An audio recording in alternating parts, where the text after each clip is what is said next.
Yes. Yes. The lighting is even worse than it usually is, and What's this thing? yeah. So we're busy brewing beer today. I'm having beer. Where's your beer? I know. Yeah. But yeah, I kind of have to keep an eye on the temperature, and Hansi's in a hurry, so we thought we'd. I just want to watch the end of the Comrades Marathon. That's why. Yeah. I want to see who wins. Yes. Yeah. So, let's see. Two. What do I usually do with my hands? two great games. Yeah. We'll start with for Leinster. a bit of a closer one, Leinster Glasgow. In the beginning of the match, obviously, Dan Sheehan scored after like 2 minutes. Yeah. But then Glasgow scored immediately after that. I thought it was. I sent a message on the group. I said it's game on. But Yeah, and bit more of what happened like 3 weeks, 4 weeks, whenever it was when they played in the quarterfinal of the Champions Cup. Then 3 more tries: Osborne, Tom Clarkson, and Dan Sheehan, 27, 32, and 40th minute. Yeah. And the second half was pretty much the rampage. same. Yeah. Jamie Osborne, yes, and that's like it's a crazy when they have a couple of injuries. Yeah. And you have second string guys. Yep. Like O'Brien, who had a brilliant game. Osborne playing Slotting out of in position for Gary Ringrose. You're not 13. sure actually who's better. No, you don't actually know. And so they just dominated. And then a nice little comeback in the end from showing their class still. Glasgow ended up 37-19. Sort of consolation, but it made it a little bit more respectable. Because I think, like we've said it, like Glasgow still had a good season up until, like it was like a mental knock that they took in the Champions Cup, I think. Yeah, but the style of play. I mean, a few guys I looked at, Dan Sheehan.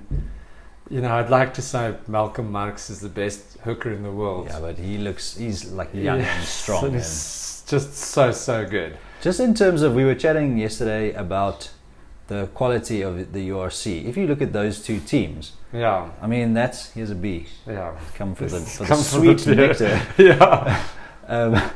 Hey man, come on.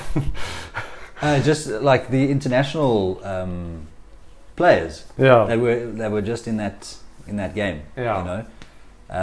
So I don't think you can fault like the level, the standard. No, we were talking because in the morning I actually took time to watch Super Rugby, and it would be very interesting to see how these teams would compete. Against those teams. Yeah, obviously, if you listen to, was it Leon MacDonald? No, Stephen Donald. Stephen Donald. Yeah. Says that URC is poor, low-level rugby, but. And says Jordy Barrett is embarrassing him. Sort of the kind of comment that why is he playing in that competition? No one can question the quality of Ireland, like as in the national team. Yeah. And I would say that Glasgow team, I mean, it has a lot of internationals. Obviously, Edinburgh has as well, but the fact that Scotland only has 2 teams, I think makes those 2 teams so much better. Yes. So, I mean, it's not test match rugby. It's very nice, good to look at. Yeah. Free flowing rugby. Yes, and it's a lot of tries, high scoring games. But still, it's high quality players. Yeah. You'll never really know until it happens. But I actually made a bold statement in saying including these top 4 semi-final teams, and I even think Edinburgh would compete against the Chiefs or the Blues. Yeah. Or the Canes or the Maybe Brumbies. it's time. I mean, we see it with football. Yeah.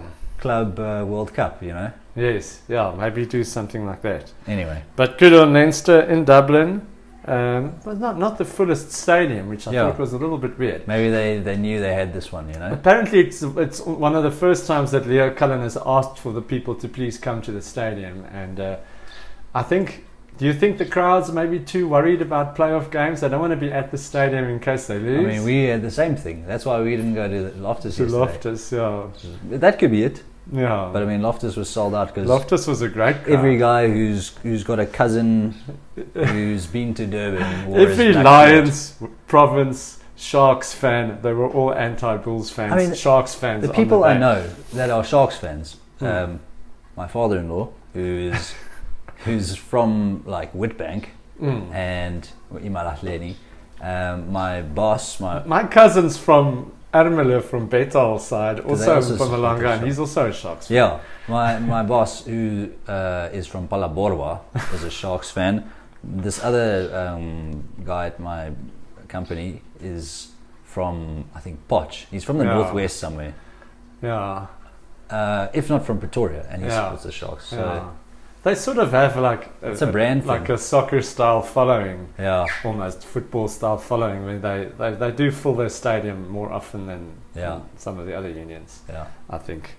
Anyway, let's get to the Sharks. Yeah, so like I've aged 15 years, not just in this video, but during that game as well.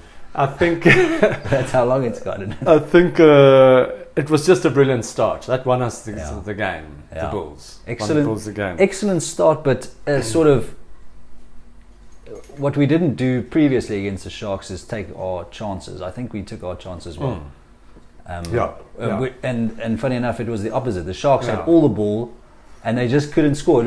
If you think about the game in December against the Sharks, we had all of the ball there at the end. We're on their try line, and we just can't break through. If you think about the Curry Cup last year, where at one point the Sharks had also 12 men, and we just couldn't score to win the game. It's very similar. Yeah, we converted at the crucial times. And we defended like machines. Yes, the defense. We got yellow cards in the 28th minute, 36th minute, and the 40th minute. Yeah. And the defense at the end, if they scored again when it was 15-8, obviously we could have gone into halftime at level, and that would have been extremely demoralizing after the work that the Bulls had done. Yeah. So I think that was a huge moral victory. But has it taken its toll? But anyway, we'll get to that. Well, Hanekom is out, and his knee looked very weird, deformed almost. So I think that's going to be out for a year. Feels so. I mean, he's picked for the Springbok team this week. For the squad at least. Yeah, and he's definitely the front runner for the 8th-man position in the Springbok team. Yeah. That Vissa probably has a few years left. Vissa and Augusta. Yeah. Well, we've got good stocks there, and loose forwards always have. But I think he's the best. I think he's better than Vissa. Yeah, I feel sorry for him. Yeah. Sebastian de Klerk. Sebastian de Klerk, brilliant finish with a lot of work to do, and the cross kick for Moody. Yeah. So a different type of skills, and amazing on defense. Yeah. And just so like committed. A Jack Russell. Yeah. No, thoroughly deserved the man of the match. I thought. Then the second half was sort of it was in the balance. The whole game. Yeah. The whole second half was in the balance. The Sharks, like we were kept just kicking on their back three instead of like playing territory. Like instead of kicking deep, I feel like we should have kept like kicked deep. Otherwise, hold the ball a bit, or because as soon as we were under the pump, and then as soon as we were like from like the 50th minute or the like 60th minute, we played like we entered their half like 3 times, and I think we scored like every time. David Kriel scored in the 66th minute, and. So we just had to get there. We just had to get into the half, but we really made it difficult for ourselves with our tactics. I don't know. When Mapimpi and Hooker scored, I mean, they're probably the 2 form wingers in the competition, except maybe now for Sebastian de Klerk. Had a great game, but if you talk about the whole competition, Mapimpi's been brilliant the last couple of weeks. Yeah. I mean, he just breaks a tackle every single time he gets the ball. He's so aggressive, on the attack. So, and Hooker is definitely, I still think he's going to play centre with the wing stock that we have, if he wants to get himself into the Springbok team, being young and the wing is also aging a little bit. Yeah. Kenan Moody, just talking about wings, Moody was struggling under the high ball. I don't know if it was like, it couldn't have been greasy, it was a cool evening. Yeah, not normally. Normally, it's a place where he excels. But he took 1 or 2 important ones, like important to score the try. Obviously, that wasn't so much a high ball; it sort of landed nicely. But in the second half as well, there was a point where we were stuck, and then there was a high ball, and he took it, and we immediately gained field advantage. It's like you said; it was just a bit like we should have just held onto the ball a little bit longer every time. It was like 2 phases kick, Yeah. 1 phase kick. I was talking now about kicking. We should maybe also have kicked out, but our line out was nowhere. No. Like, No, it was we rubbish. only won the line out when they didn't contest. We won it. We took their ball at an absolutely crucial time. Yeah. We did all the right things, and that's very encouraging. From when we just as we got a penalty in the 56th minute, from there we sort of got into the game at the right time and grew in confidence in the game. So for a final, that's a good quality to have. Yeah. But in terms of semis, it was it was basically the final to see who loses to Leinster in the final. Unfortunately. It will just be extremely Obviously, tough. I'm going to support the Bulls. It will be defence again.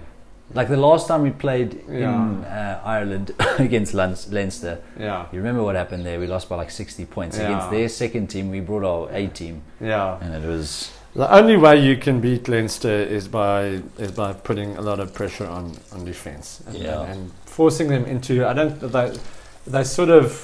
Their plan A is so good that they hardly ever have to use a plan B. Yeah. And we've seen it in the Champions Cup. That, look at this, the Saints. The plan B is not there. So if plan A doesn't work and you put them under enough pressure, they sort of don't know what to do. Do they call them chokers? I don't think they are. No.